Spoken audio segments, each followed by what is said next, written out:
Hola, ¿qué tal? Yo soy Carmen Dorca, soy doctora en biología molecular, trabajo con plantas y mi trabajo es el mejoramiento genético de plantas agrícolas. Yo hago plantas transgénicas. El título de mi presentación es ¿qué son los transgénicos y para qué sirven? Cuando uno piensa en transgénicos piensa en tomates venenosos, plantas carnívoras venenosas, tortugas ninja, mutantes. Eso no existe, más lejos de la realidad. A ver, ¿qué es un transgénico? Un transgénico es un ser vivo al cual se le ha introducido otro gen dentro de su cadena de ADN. Haciendo un poquito de memoria, nosotros sabemos que los organismos están formados de células que se agregan para formar tejido, que forman órganos y forman sistemas, ¿no? Dentro de la célula tenemos el centro de operaciones, que es el núcleo, donde está el material hereditario, el material genético. Pues cuando uno hace un transgénico, corta un trocito de ese material hereditario y lo mete dentro de la cadena de ADN de otro organismo. Pero esta terminología está ya un poquito obsoleta, porque en verdad si yo quiero hacer un transgénico puedo simplemente cambiar el orden del material genético dentro de la cadena de un mismo organismo y entonces tenemos organismos genéticamente modificados. La creación de transgénicos son técnicas que están incluidas en las técnicas de mejoramiento genético, pero esas técnicas han existido toda la vida. De hecho hay técnicas de mejoramiento genético tradicionales que ya conocemos, uno de los pioneros que es el señor Mendel, que lo que hacía era cruzar especies de guisantes de distintas variedades. En esta foto de aquí os he puesto una foto de distintos tipos de tomates que no son ninguno transgénico. Esto es posible gracias a la domesticación de los cultivos mediante el agricultor, que va buscando siempre la variedad más interesante según las características que tenga, ya sea porque tenga un color que nos guste o porque tenga un sabor más dulce o porque tarde más tiempo en madurar ese tomate. Aquí abajo os he puesto una foto de unas plantas y unas verduras para que veáis cómo van cambiando a lo largo de la historia. En la primera de aquí veis una sandía. Esta foto se ha recuperado de una pintura del siglo XVIII, de un bodegón del siglo XVIII, que veáis que la sandía en el siglo XVIII era totalmente incomible, nada que ver con la sandía de hoy. La berenjena también tenía una textura y un color distinto. Y es muy curioso el caso de la zanahoria. La zanahoria antiguamente era el palo seco ese que veis ahí, que no se podía comer. Entonces ya los holandeses se encargaron de crear la zanahoria que conocemos hoy en día y le pusieron el color de su país. Y el plátano, como veis, también totalmente distinto. Estaba lleno de pepitas, no se podía comer. Bueno, en esta foto de aquí os pongo unos ejemplos de transgénicos, para que sepáis que los transgénicos están aquí, han venido para quedarse, igual que el COVID-19. Estamos aquí. Vamos a ver, ¿qué diríais que de aquí que son transgénicos o no? Pues el pan es transgénico, como el trigo que se haya usado para hacer el pan sea transgénico, el pan es un producto transgénico. Los bastoncillos del oído también son transgénicos, porque la mayor parte del algodón que se utiliza aquí en Europa viene del algodón de la India, que son cultivos transgénicos. El jabón para lavar la ropa es un producto transgénico, está enriquecido con enzimas que hace que las ropas se limpien mucho mejor sin utilizar altas temperaturas. La camiseta del muchacho, como venga de algodón de la India, transgénica también, igual que los productos sanitarios. Y bueno, esta sandía que veis cuadrada, que todo el mundo diría, es un transgénico. No, esta sandía la han hecho crecer en un recipiente así cuadrado. Y la insulina es el mayor producto transgénico de la historia, que ha salvado muchísimas vidas y nadie se ha quejado. El tomate este de aquí, no, el tomate es otra variedad de tomate que se ha recuperado de bancos de germoplasmas y demás. Y por eso os digo que los transgénicos están aquí.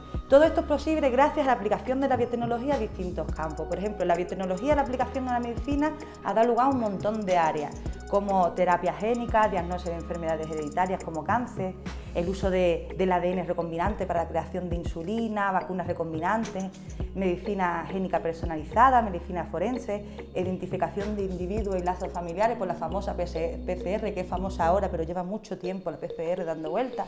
Cuando se ha aplicado a la industria, pues producción de enzimas de uso industrial, como he dicho antes, para fabricación de jabones, descontaminación de aguas residuales, contaminación de alimentos, producción de tejido para la industria textil, para los tejidos sanitarios.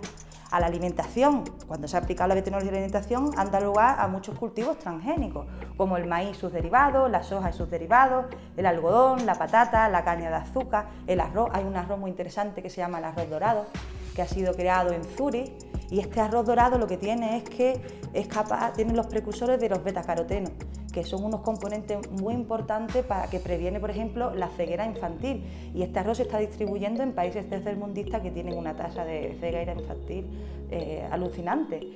tomates de larga duración, fresa, piña, hay una piña rosa que la han creado los estadounidenses para que los niños se coman la piña, pimientos sin pepita, ya al gusto culinario. Pues que sepáis que todos estos transgénicos no se pueden consumir en Europa, están prohibidos. No se pueden consumir en Europa, porque en Europa, en Bélgica, hay una agencia que se llama la Agencia de Seguridad Alimentaria Europea y lo prohíbe. Pero sin embargo, sí que le podemos dar estos productos transgénicos para la alimentación del ganado, piscifactorías, industrias agrícolas, mascotas, pero recuerdo que luego nosotros nos comemos todo, la carne, el pescado, la leche, los huevos y sus derivados, que nos gustan muchísimo sus derivados. Esto, si me permitís decir, esto es una mijita contradictoria. Que sepáis que la península ibérica, España y Portugal, es el campo de cultivos transgénicos de toda Europa. Aquí se cultivan, no nos los comemos, pero se cultivan. ¿Por qué? Porque tiene un montón de ventajas para los agricultores. Mira, en esta tabla podéis ver cómo han crecido la producción de cultivos transgénicos en España desde el 97 a 2013, va exponencial. Porque tiene una mayor producción, una menor pérdida, menor uso de pesticidas y abonos que no van a contaminar aguas residuales, un menor coste de producción.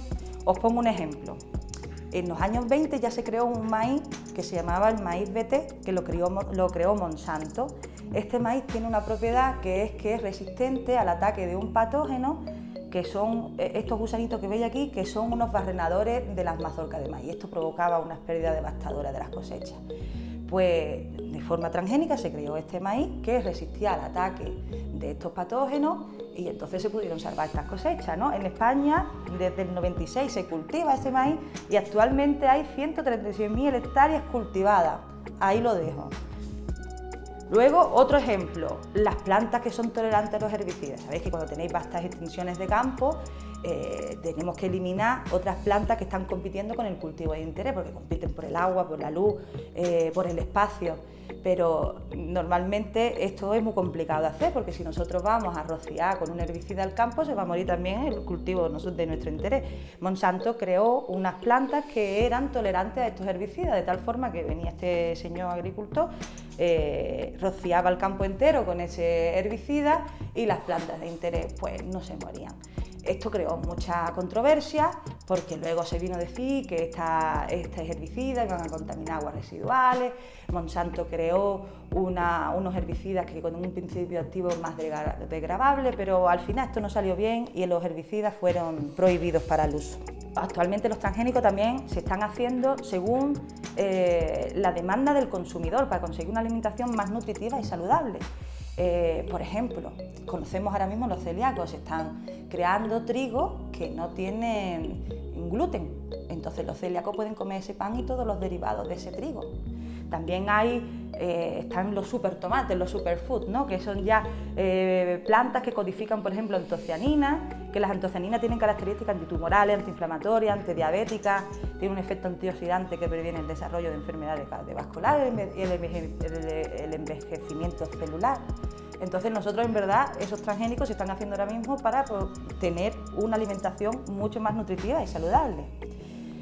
Pero tiene sus desventajas, se le han atribuido hechos como destrucción de la biodiversidad, porque se está promoviendo un monocultivo, fugas de polen transgénicos, destrucción ambiental porque desplazan otras especies. Entonces hay que tener bajo control la producción de estos transgénicos y poder estudiar los efectos a largo plazo para poder hacer productos que vayan en respeto al medio ambiente y para el consumo animal y humano. Por ejemplo, el DDT es un insecticida que se fue utilizado contra focos de malaria en la Primera Guerra Mundial, que por eso al señor Paul Hermann Müller le dieron el premio Nobel.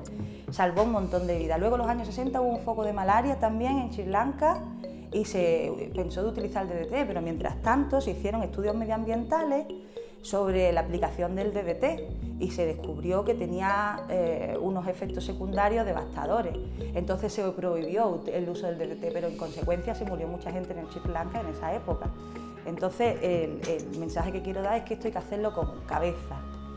Así que os digo que el mejoramiento genético de las plantas ha existido desde que existe la agricultura, el control del uso y el consumo de los transgénicos debe estar regulado por la Agencia Europea de Seguridad Alimentaria en Europa y los productos transgénicos proporcionan muchas ventajas al agricultor y al consumidor final. Si tenéis preguntas no me las podéis hacer porque esto es grabado. Muchas gracias.